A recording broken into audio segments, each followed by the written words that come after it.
സ്വന്തം ഉത്തരവാദിത്തങ്ങളിൽ തെറ്റുകൾ സംഭവിക്കുമ്പോൾ പലരും അതിന് കാരണങ്ങൾ കണ്ടെത്തുവാൻ ശ്രമിക്കുകയാണ്. എന്തിനും ഏതിനും കാരണങ്ങൾ പരതുമ്പോൾ തെറ്റുകൾക്ക് പഞ്ഞമുണ്ടാവുകയില്ല. നമ്മളെന്നും കാരണങ്ങളെ ആശ്രയിക്കുന്നവരായി മാറും.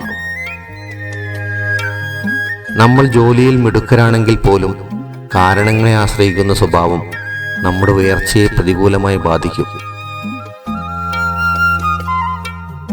എന്നാൽ നമ്മുടെ തെറ്റുകൾ മനസ്സിലാക്കിക്കൊണ്ട് അവ തിരുത്തി മുന്നേറാൻ ശ്രമിച്ചാൽ നാം വിജയിക്കും. തെറ്റുകൾ ആർക്കും സംഭവിക്കും.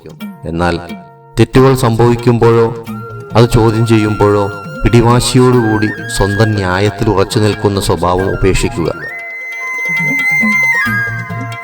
അങ്ങനെ സംഭവിക്കുമ്പോൾ മറ്റുള്ളവർക്ക് നമ്മളെ സഹായിക്കാൻ പോലും സാധിച്ചെന്ന് വരില്ല. പ്രശ്നങ്ങളെ സമചിത്തതയോടെ നേരിടുക. പ്രതിസന്ധികളിൽ ധൈര്യം കൈവെടിയാതിരിക്കുക. എന്നും ഒരുപോലെ തന്നെ കാര്യങ്ങൾ സംഭവിക്കുമെന്ന് പ്രതീക്ഷിക്കുന്നതാണ് നമ്മിൽ പലരുടെയും തെറ്റ്.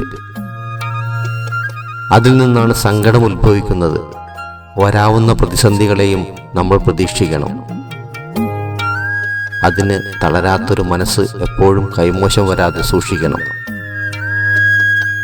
ആ മനസ്സ് നമുക്കെപ്പോഴും ഊർജം പകർന്നുകൊണ്ടിരിക്കും.